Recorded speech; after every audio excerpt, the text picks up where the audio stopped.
Eto yung bagong hero po ng mga DDS, langya kayo mga DDS. Eto patingin ko pati ito papaasahin ninyo. Oh, eto pong bagong superhero ng mga DDS, no, na former politician, Ilocano Kingpin, Chavit Singson. He will go to Malacanang to challenge President Marcos and Congressman Martin Romualdez for a debate over the anomalous flood control. Kaya nga po nag-iingay si Chavit bakit to? Nasasabit doon sa mga conflict of interest. Biruin mo yung mga kamag-anak niya, yun yung mga nakaupo. 'Di ba? Nasasabit at eto ho mga kababayan, ang malupit. Boka ng boka si Chavit Singson. Hanggang ngayon po parang wala namang pinapakita ebidensya. Sabi pa niya dito, ASAP daw. ASAP. As soon as possible, kung sinabi nila pupunta ako sa Malacanang, kung inaccept nila ang challenge ko, Diyos ko po Chavit, kailangan bang pag-aksayahan ng Pangulo na kausapin ka? Kaya humaingay. Sabi ko nga po sa inyo, si Boss Chavit Singson, mga kababayan, katukin mo ang bahay nito, alas 3 ng madaling araw, alas 4 ng madaling araw, kalagitnaan ng katulugan niya. Mga bossing, katukin mo bahay nito, magpapa-interview sa iyo to no? Makapagpaliwanag lang o masira lang si Pangulo. Kasi po, alam nila, sa sarili nila, umuunti na lang po yung oras nila. Pakonti na lang po yung oras nila, mga bossing. 'Di ba? Malapit nang pumutok yung yung time bomb. Konting-konti na lang po. Kaya kung ano-ano na yung mga pinagsasasabi, eto, si Boss Chavit niya may sinasabi ho ngayon mga kababayan na eto, 'di ba meron daw evidence, may evidence, ayan habang nagsasalita si Boss Chavit Singson, former Ilocos Norte, Ilocos Sur, Governor Chavit Singson hold press briefing at gusto niyong makita yung press briefing na ginawa. Ayun hayip. Sabi sa inyo hayip yung mga pa-effects ni Boss Chavit Singson. The two mastermind, ibalik ang usapan sa flood control. Tanong ko, sino ba nag-aalis ng usapan sa flood control? 'Di ba? Ano ba talaga? Flood control tapos eto naman sa taas, magician, PhilHealth na. Ang gulo naman ni Chavit. Lahat na po. Siya din yung may sabi, mga Boss Chief Amo, sir, na hindi ko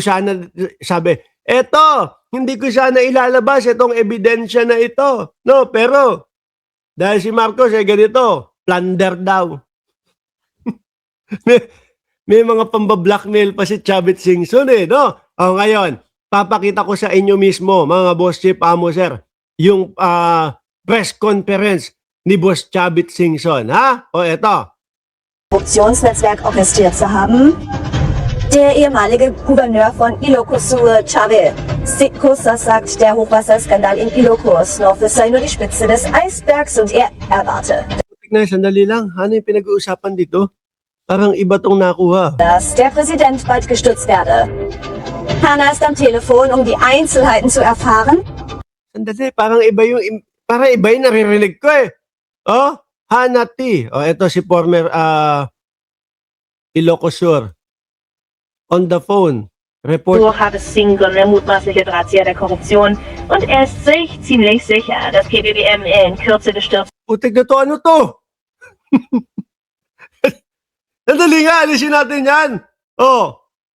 Eto tayo. One time, big time rally na sabi. Ay, anak na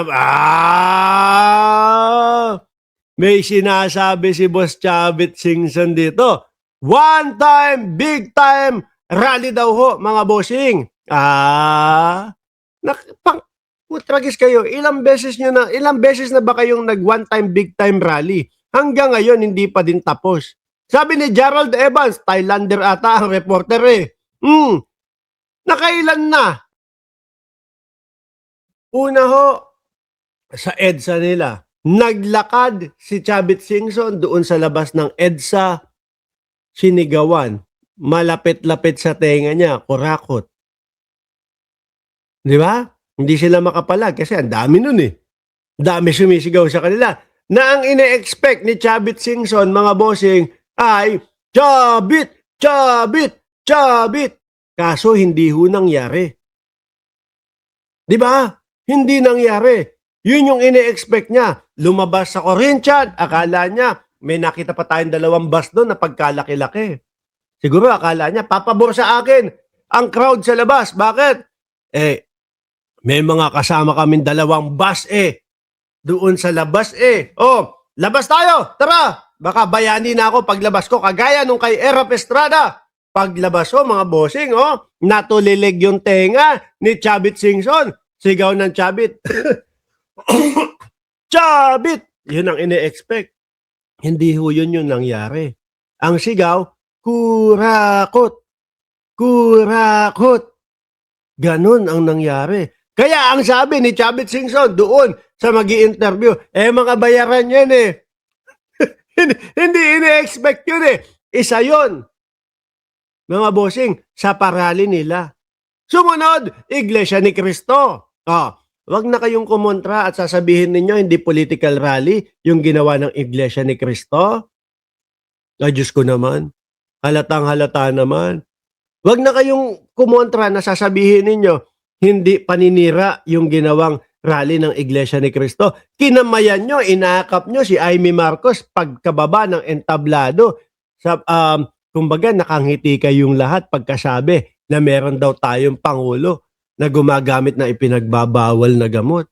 Tapos sasabihin nyo sa amin, hindi pagpapabagsak sa gobyerno yun. Wala naman din ho nangyari. Tapos meron ho, eto naman kay Kiko Barsaga naman. Sila-sila lang din ho yan. Di ba? Sila-sila lang din ho yan na mga nasasabi to sa mga flood control, sa mga ghost project. Nagsasama-sama ng kanilang pwersa para pabagsakin, pababain si Bongbong Marcos para yung mga investigasyon sa kanila hindi matuloy. Di ba, Ronnie De Guzman? Salamat sa iyo. Sabi ni Ronnie De Guzman, mag-subscribe na po tayo, mga katropa. Tuloy. Game. Papanood ko na sa inyo yung video, We will schedule a one-time, big-time rally. And Okay na. Ilang beses na one-time, big-time rally ba yan? Nakailan na kayo? Ito na naman, one-time, big-time rally na naman. Tapos meron ka pang pagbabanta na susugod sa Malacanang para magdebate kay Pangulong Bongbong Marcos at kay Martin Romualdez. Gusto mapansin? Di ka papansinin yan, boy. No. Hindi papansinin. May mga iba't ibang ahensya na hahawak o kakausap sa inyo tungkol dyan. Pero hindi ang presidente. Di ba? nakikiusap ako sa lahat ng religious organization. Opo, ayan na, religious. Magkano bigayan? Putik na yan. Yan na naman. Araw-araw na ginawa ng Diyos. Yan ba? Ako ba o doon sa rally ni Chavit? Ang tinatanong mo kung magkano bigayan. Alam nyo mga didiya, saglit lang maputol ko lang ho, saglit. Hindi ho kami nasasaktan. Doon sa mga tanong nyo. Kung ako man yung sinasabi, hindi kami nasasaktan dyan sa magkano bigayan na ganyan. Nakakapagod lang, paulit-ulit. Kaya ang hina ng kita ninyo Di ba? Ang hina ng kita. Bakit ho? Kasi pa isa-isa yung mga comment. Anyway, tuloy ho natin ito, mga bossing. Ano daw sinasabi? Mga religious group. Isa-isahin natin, mga kababayan, isa-isahin natin, mga religious group. Katoliko. Unahin na ho natin Katoliko, mga kababayan. 86% sabi ni Ma'am Neng Gigi. Yun, okay, Chavit. Rex Roble. Sorry naman. Gulat ka naman Yung ano mo naman kasi. Shout out na kita. Rex Roble. Shout out sa iyo. Nakakagulat ka. Kala ko, magkano bigaya sa akin. Ngayon, isa-isahin natin yung mga religious group. Unahin natin yung pinakamalaki. Walang kokontra dyan. Bakit to? Totoo naman na pinakamalaki ang Katoliko sa Pilipinas. Katoliko, pwedeng mali ako, pwedeng tama, no? 84 hanggang 86% ng Pilipino, Katoliko. Okay?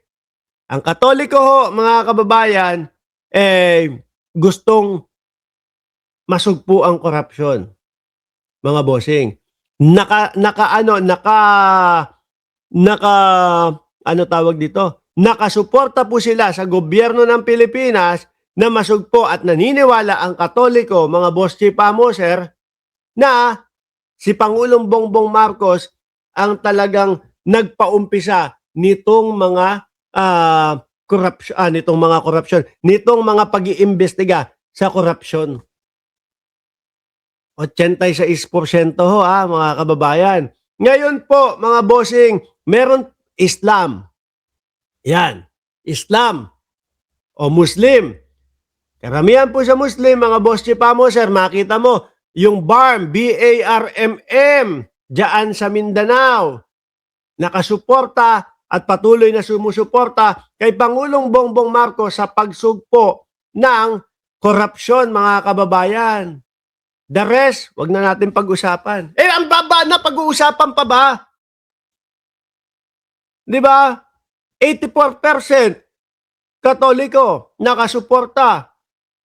Kay Pangulong Bongbong Marcos, naniniwala na siya yung nagpaumpisa ng mga investigasyon para sa korupsyon, na lumalaban sa korupsyon. Muslim ang sumunod. Malaking porsyento din po, di ba? Ilan yung natitira? 86% yung Katoliko, 14%. Sumunod na malaking porsyento dyan sa 14% na natitira, mga kapatid nating mga Muslim. Nakasuporta din kay Pangulong Bongbong Marcos. Ano pa pag-uusapan natin? JIL, Iglesia ni Cristo. Hindi. Yung iglesia pala, lagi nilang sinasabi, no? Madami kami. Black voting kami. Okay, sige. Okay na yun. Hayaan nyo na yun. No? Siguro, KOJC, 20 heads, sabi, Transformer, may isa ka lang bumalik. Niyari mo pa yung KOJC, dadalawang po daw ho ang ulo ng KOJC. No? Yung iba, may sumasamba pa, alas 4 ng madaling araw, may mga tabak, may mga patalim. Di ba? Bakit nasabi ni Mark Ramos yan? Yung sinugod ho si Kibuloy alas 4 ng madaling araw nagdarasal yung mga KOJC Di ba? Tapos may mga tabak, may mga patalim, meron pa nga nahuli doon, may paltek pa. Di ba? Ngayon, sino yung sinasabi ni Boss Chavit Singson na religious leader na maaaya nila o makakayag nila? Lahat Lahat! ng Lahat!